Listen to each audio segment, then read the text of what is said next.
Para acabar este año, pero antes de nada, como ya saben y como siempre hasta ahora, comenzamos con ese análisis de la tarde y se lo empezaba a introducir un poco. Vamos a hablarles del mercado de la renta fija, porque ayer ese sell-off fue descomunal. Bueno, los precios de los bonos se vinieron abajo, las rentabilidades de la referencia a 10 años, por ejemplo, se dispararon hasta el 4,5%, que es el nivel más alto desde el año 2007, plena crisis financiera en Estados Unidos.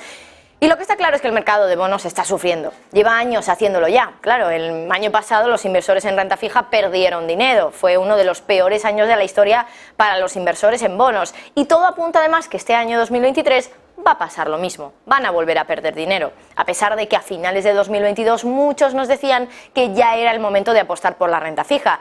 Lo era para poder aprovecharnos de esas rentabilidades tan altas, esos intereses tan altos, pero no para ganar en precio, porque los precios se han desplomado este año 2023, todavía más, quiero decir.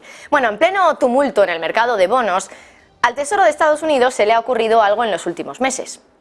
Una estrategia que le va a servir para varias cosas. Por un lado, para mantener la corona como rey absoluto del mercado, de los mercados más bien de deuda soberana de todo el mundo. Por otro lado, para gestionar mejor el efectivo en su cuenta general del Tesoro, que seguro que le suena mucho porque hablábamos mucho de ella cuando hablábamos de ese límite, ese tope del techo de deuda. Hablábamos de que se estaban quedando ya prácticamente sin efectivo y necesitaban emitir más deuda. Bueno, esto es importante, sobre todo después de que entrara mucho dinero en esa cuenta general del Tesoro por la campaña tributaria de 2022. Y por último, ¿por qué va a llevar a cabo esa estrategia? Que todavía no les hemos contado exactamente qué consiste, pero bueno, ¿por qué va a llevar a cabo esa estrategia el Tesoro? Pues seguramente le sirva para reducir la factura que va a tener que pagar por los intereses, porque ya les hemos dicho muchas veces que va a ser mucho mayor de lo que se paga anualmente por la defensa, lo que va a pagar Estados Unidos por los intereses de los bonos. Y ya saben que la defensa es uno de los departamentos que más presupuesto necesita en Estados Unidos, así que puede tener un problema el país de Joe Biden si eso sigue así, si la tendencia sigue siendo al alza para el pago de intereses que tienen que afrontar desde el gobierno todos los años. Y ya estamos en unos 900.000 millones de dólares. Podríamos llegar al billón de dólares dentro de muy poquito. Bueno, vamos a dejarnos ya de misterios y vamos a contarles exactamente de qué estrategia estamos hablando y cuál sería esa estrategia que están planteando desde el Tesoro, comenzar, por cierto, en 2024. Esa estrategia es la de las recompras de bonos. El Tesoro de Estados Unidos ahora está proponiendo a los inversores comprarles ya en 2024 los bonos, de unas características concretas y determinadas, para cancelar sus deudas con ellos. Es una manera de dar liquidez al mercado, porque normalmente los bonos que se recompran suelen ser bonos que son poco líquidos, es decir, bonos donde el comprador no encuentra muchas veces al vendedor o viceversa. Básicamente son bonos donde la negociación es baja y si entra el Tesoro a decir yo te lo compro, aquí estaría aumentando la liquidez, que es algo que siempre viene bien, porque cuando hay liquidez ya saben que los bid spread, los spreads de bid-ask, están muy alejados, el bid del ask, es decir, hay una diferencia muy grande en el precio de compra y el precio de venta. Esto es al final perjudicial para cualquier persona que esté negociando con un activo así. Si hay liquidez, estos spreads bajan, estos diferenciales bajan.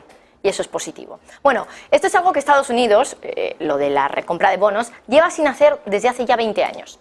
La última vez que lo hizo fue entre el año 2000 y 2002.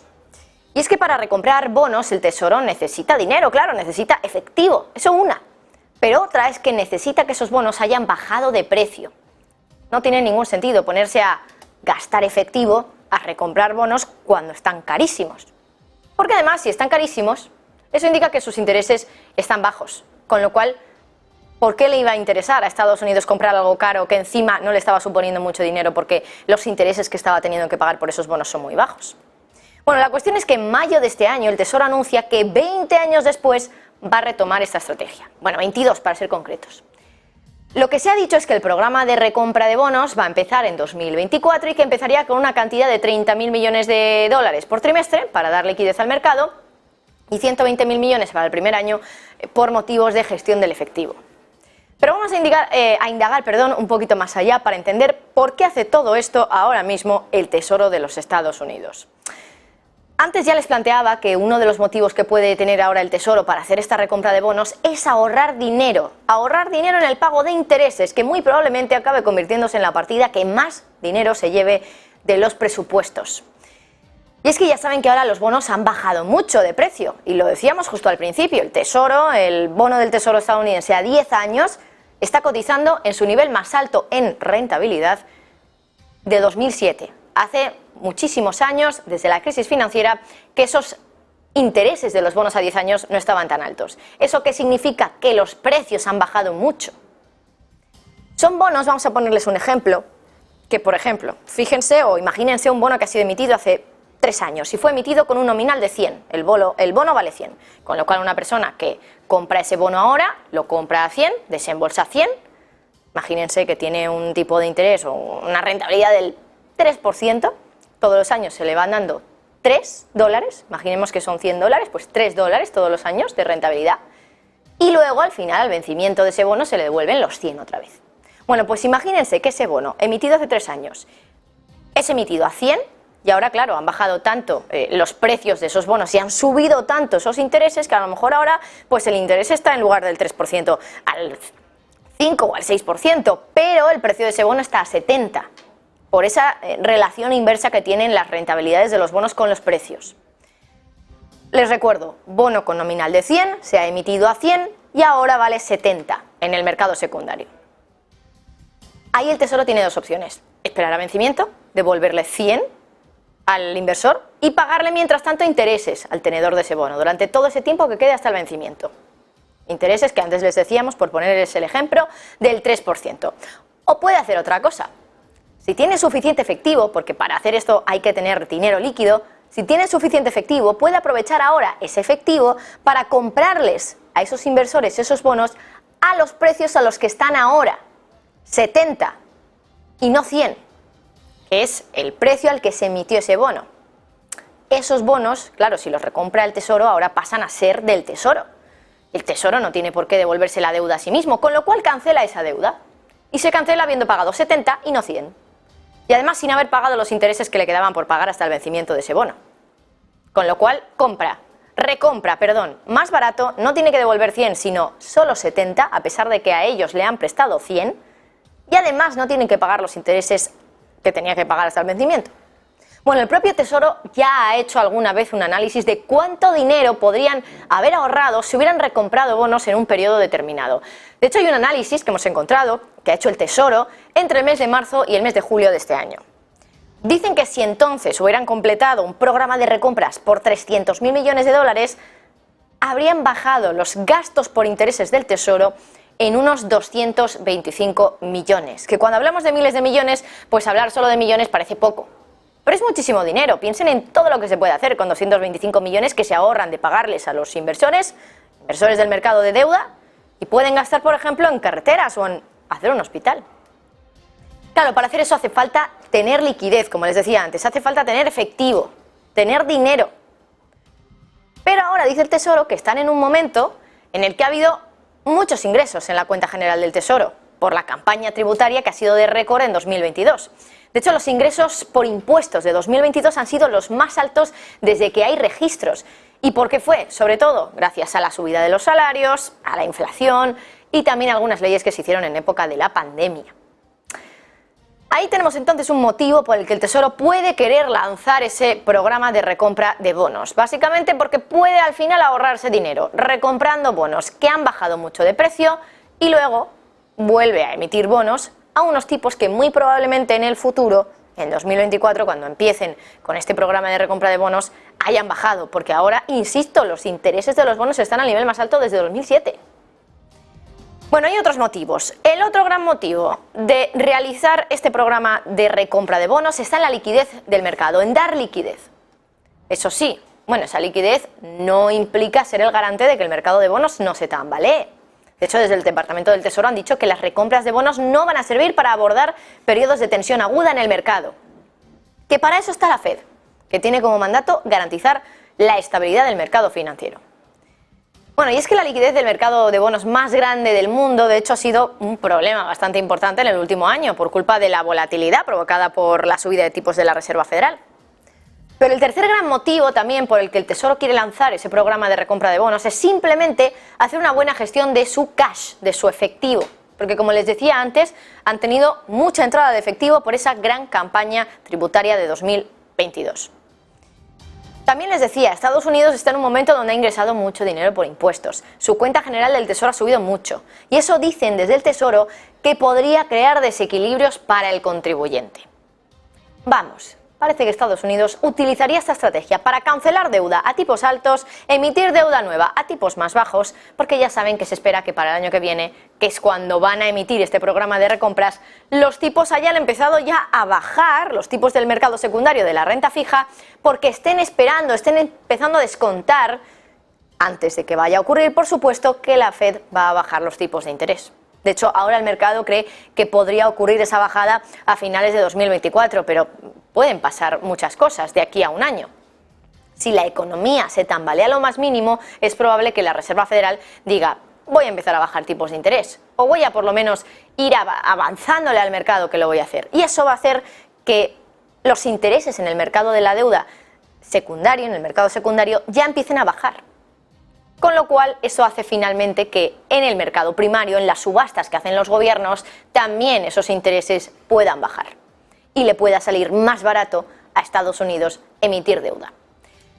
Por lo que, como digo, muy probablemente el Tesoro vaya a recomprar unos bonos a unos tipos mucho más altos de lo que luego van a estar, como para que, bueno, pues luego se ponga también a emitir nuevos bonos. Vamos, una jugada buenísima que hacía 20 años que el Tesoro no se podía sacar de la manga y que ahora en 2024 parece que puede recuperar porque le conviene, porque estamos en una situación, en una coyuntura donde aquí sí puede utilizar y llevar a cabo esa estrategia. Continuamos con el análisis de la tarde y seguimos hablando de ese pánico que parece que ha entrado en el mercado esta semana al darse cuenta un poco de que la Fed va en serio con eso de que los tipos se van a mantener altos durante más tiempo. Esto lo llevan diciendo mucho, pero ahora parece que el mercado empieza a creérselo. Como pasa muchas veces con lo que dice la Reserva Federal, que a veces no se lo cree el mercado, no le da importancia, pues ahora parece que ya empieza a creérselo. Bueno, mucha atención porque hoy el Wall Street Journal, que no es cualquiera, es uno de los medios que la Fed usa para filtrar algunas informaciones, con lo cual tienen información que tiene más calidad que quizá otros medios. Ahora el Wall Street Journal está apuntando a lo que es seguramente una de las peores pesadillas del mercado. Que los tipos altos no es que se vayan a mantener así durante más tiempo, sino que podrían ser para siempre. Y leo textualmente, lo dicen así desde el Wall Street Journal. Lo que dice literalmente el periódico es que en sus proyecciones y en sus comentarios, algunos funcionarios de la Fed insinúan que los tipos pueden ser más altos no solo por más tiempo, sino para siempre. En términos más técnicos, dicen que el llamado tipo neutral, que ya saben que es el que mantiene estable la inflación y el desempleo, ha aumentado. Algo de lo que Powell no quiere hablar. No quiere hablar del tipo neutral porque dice que no se sabe, no se puede saber dónde está hasta que se llega a él. Bueno, esto es importante para cualquier inversor, empresa u hogar, cuyos planes también dependan un poco de dónde van a estar los tipos de interés dentro de una década, por ejemplo. Y eso también podría explicar por qué los rendimientos de los bonos del Tesoro a largo plazo, como el del 10 años, que lo hemos comentado ya varias veces, ha aumentado tanto en los últimos meses y por qué las acciones están también pasando apuros. ¿Por qué? Por ejemplo, ayer vimos la peor caída del S&P en meses, desde 2022. No es que sea literal tampoco eso de que el tipo neutral vaya a quedarse ahí para siempre, que vayamos a tener unos tipos altos, altísimos para siempre, no. Pero para entender eso hay que entender también lo que es el tipo neutral. Es simplemente el nivel de tipos que hace que las distintas fuerzas que hay económicas se estabilicen. Demografía, demanda del capital, nivel de deuda pública, las evaluaciones de los inversores sobre los riesgos de inflación y de crecimiento, esas famosas expectativas de inflación. Powell siempre ha dicho que la tasa neutral no se puede observar, que no es algo palpable, que no se puede saber cuál es esa tasa hasta que se está en ese nivel. Porque se sabrá entonces, se sabrá que de repente la economía se resiente, que de repente el desempleo empieza a subir y que va a ser la culpa de que esos tipos hayan subido hasta ese nivel. Y parece que de momento no estamos ahí. De hecho, el miércoles, el presidente de la Reserva Federal, Jerome Powell, admitió que una de las razones por la que la economía y el mercado siguen siendo resistentes a pesar de esos tipos entre el 5,25 y 5,5% es que el tipo neutral ha aumentado, pero dice que no lo saben todavía. ¿Dónde está ese tipo neutral? Si nos remontamos a antes de la recesión y de la crisis financiera, los economistas pensaban que la tasa neutral entonces estaba en el 4,5%. Después de restar el 2% de inflación, la tasa neutral real era del 2 al 2,5%. Y en la década siguiente la Fed mantuvo las tasas, los tipos de interés cerca del 0%, pero el crecimiento seguía siendo lento y la inflación se mantuvo por debajo del 2%. Ahí entonces las estimaciones de neutralidad empezaron a caer. La estimación mediana, de hecho, de los funcionarios de la Fed sobre esa tasa, esos tipos de interés de los fondos federales a largo plazo, el indicador que tienen ellos como tipo neutral, bajó del 4% en 2013 al 2,5% en 2019. O 0,5% realmente, si lo estamos mirando en términos reales al restar ese 2% de inflación. Bueno, hasta el miércoles la estimación seguía siendo del 2,5%, pero 5 de los 18 funcionarios de la Fed lo sitúan en el 3%, en comparación con solo 3 funcionarios en junio y 2 en diciembre del año pasado. Es decir, el tipo neutral parece que es alto y que podría mantenerse ahí durante mucho tiempo. Desde el Wall Street Journal dicen que para siempre. Sabemos que esto es una exageración, pero ya para siempre, o más bien una década, nos puede sonar como ya para siempre, porque suena algo eterno, desde luego. Vamos a ir terminando ya con este análisis de la tarde y les vamos a hablar ahora mismo otra vez del petróleo. Después del nuevo shock que ha supuesto el límite de las exportaciones del diésel y combustible, volvemos a hablar de un crudo que está al alza. Vamos a ver ahora mismo cómo cotiza en tiempo real, pero ayer ya les contábamos que otra vez estaba recuperando. Vamos a ver ahora cuál es el último movimiento, pero también tenemos una subida espectacular hoy del West Texas 1,3, el Brent 1% de subida, $94,21 el barril. Otra vez acercándose a esos $95, que fue un poco el tope al que ha llegado esta semana. Hoy JP Morgan ha hecho unas nuevas previsiones para el sector de las compañías energéticas. Y además, uno de los titulares que nos ha dejado es que tenemos que prepararnos para varias crisis petroleras. No una, como la que podemos tener ahora por culpa de la guerra, no, varias. Y de hecho son muy claros, dicen, queridos generalistas, abróchense los cinturones. Hoy esos analistas, los de JP Morgan, explican en un informe que creen que las acciones de empresas energéticas van a cotizar en un rango más amplio y que van a descontar un coste promedio ponderado de capital efectivo más alto por la volatilidad de los precios y por las preocupaciones que puede haber en torno a la ESG y a la demanda de la energía, en definitiva. Estos analistas no comparten, eso sí, por ejemplo, los temores de que haya un pico de demanda. Y eso es bueno para el petróleo. Y dicen que no lo comparten por lo menos para el horizonte de inversión que se extiende hasta 2030. Además también dicen que el sistema de energía limpia no está lo suficientemente maduro como para capturarlo y distribuirlo a los clientes finales. O sea, todo positivo, ¿no?, para el petróleo.